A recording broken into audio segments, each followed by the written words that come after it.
Hey, what's up guys, Luckz here bringing you a new video, and today we're going to be playing some Minecraft Earth. Now if you don't know what this is pretty much the Pokemon Go version of Minecraft.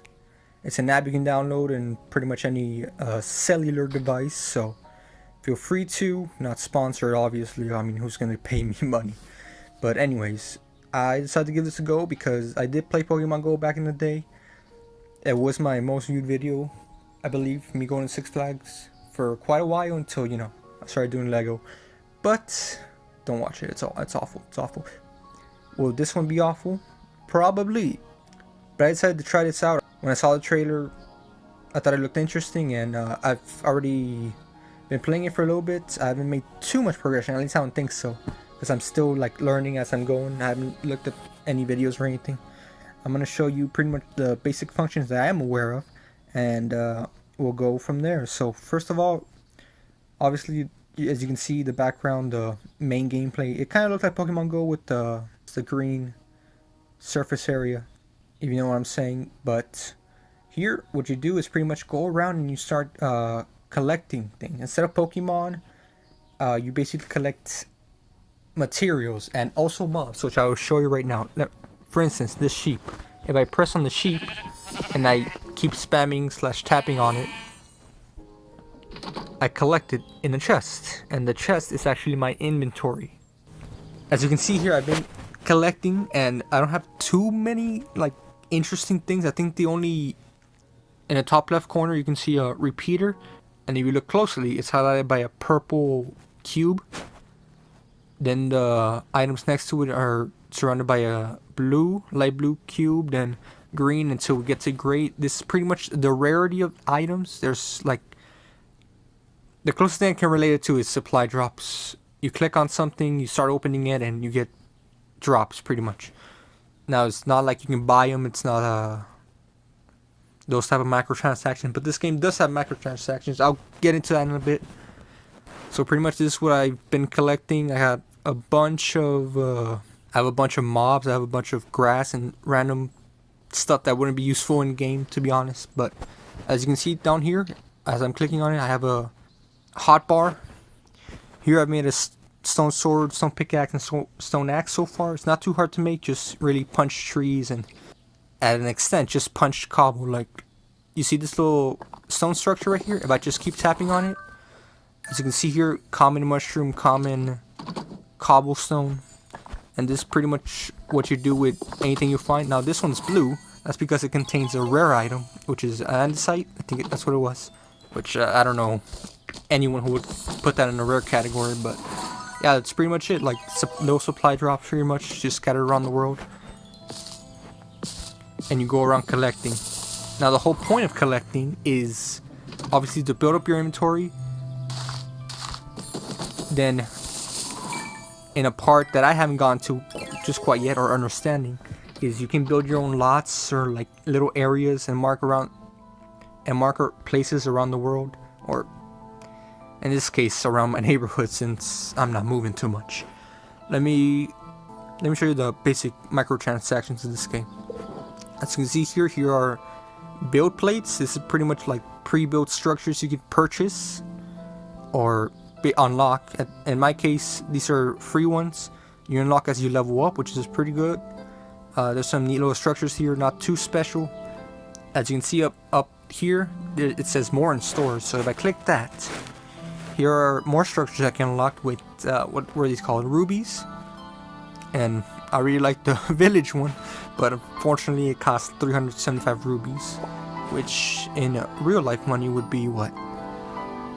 Around 20 bucks, which isn't bad, to be honest, depending on what you deem these things to be worth. You can get these rubies naturally by just punching items, pretty much.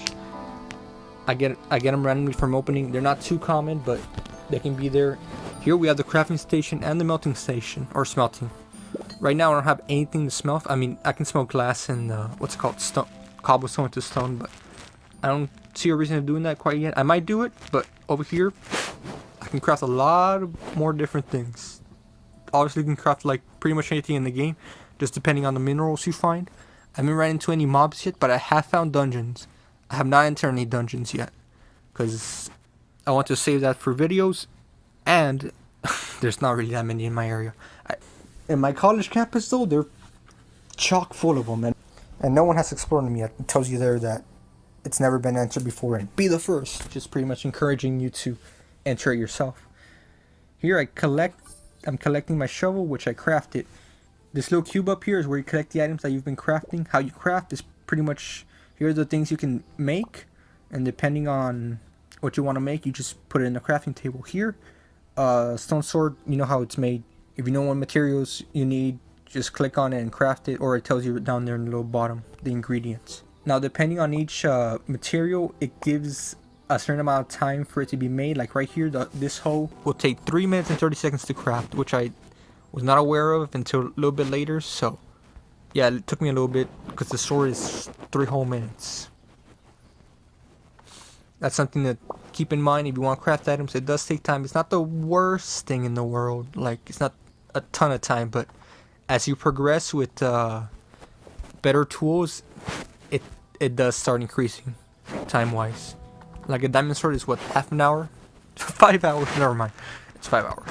So yeah, I'm guessing it's worth it considering it's gonna take that long.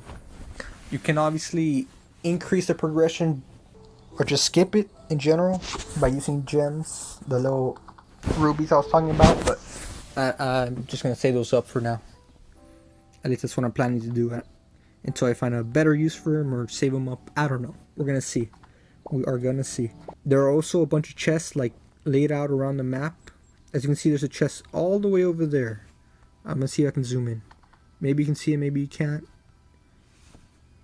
Those have already pre-built or pre-crafted items. That way you don't have to waste specific minerals. They're not really the best. I haven't run into anything pretty good in a chest before.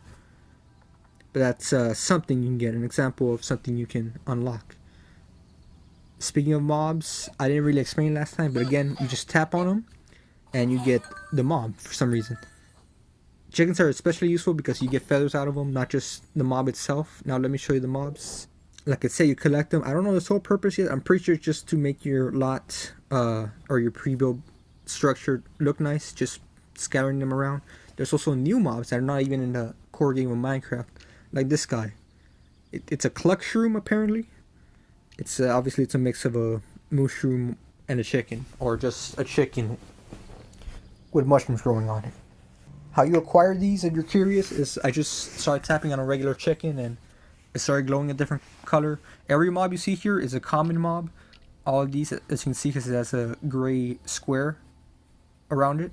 But if you start tapping on a mob and it changes a different color, like this one, when I started tapping on a regular chicken, it looked like a regular chicken on my map.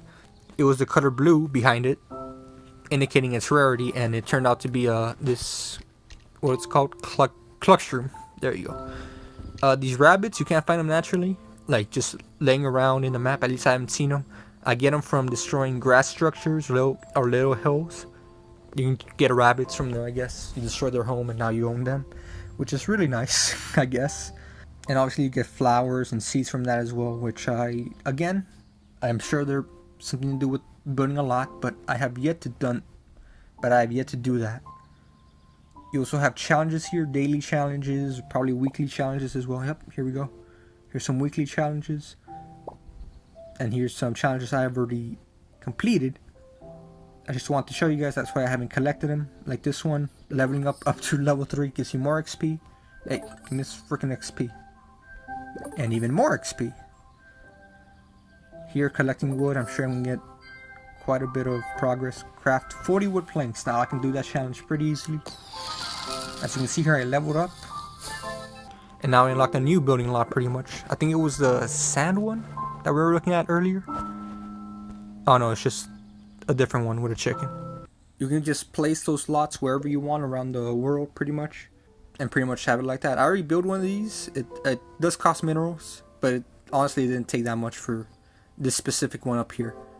They're just something that Minecraft gives you in case, you know, you're not that good at building, but you want to place something in the world. You can have something decent looking already pre-built for you.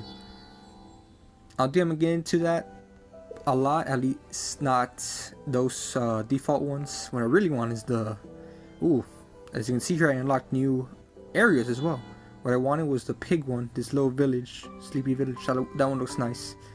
And apparently I unlocked new ones as I progress, so that's something good to note. Like I said, it lists off the materials you would need to craft all of this, but first you would have to buy it or unlock it somehow. So that's something to keep in mind. I'm gonna start smelting some items actually. I could use some glass. How much do I want? Frick. Interesting. I'll make 16 glass. That's a good rounded number. And as you can see here, I cannot cook more than one item at once. I mean, that's pretty typical for a furnace, but I'm not aware of how to unlock these. I don't know if it's a microtransaction thing where you have to buy it in the store, or as you progress, you get more. Obviously, this is a beta. I forgot to mention that. It's in beta. It's not fully out yet, so they're still going to be adding features and fixing stuff, so that's something to keep in mind, and that's pretty much all the basics of this game. It looks like it is multiplayer, so we got that off the bat, unlike Pokemon Go, where it took a while to get any multiplayer features. So that's nice. I'm pretty sure it's just like inviting them to your lots. They can edit, or you can choose for them not to edit. But I don't have one right now, so there's no point of showing it. But yes, I would definitely recommend taking advantage of crafting things, because it does take a while to craft, which is an annoying part of this game. But I guess that's a better way of monetizing it than just supply drops. But besides that, that's about it. That's all I want to share with you guys. I'm gonna do another one of these, exploring my college campus, because that has a lot more minerals and dungeons I want to explore. I never tackled one, so it'll be interesting to see how it fully works. So yeah, that's about it. If you guys enjoyed, you know what to do.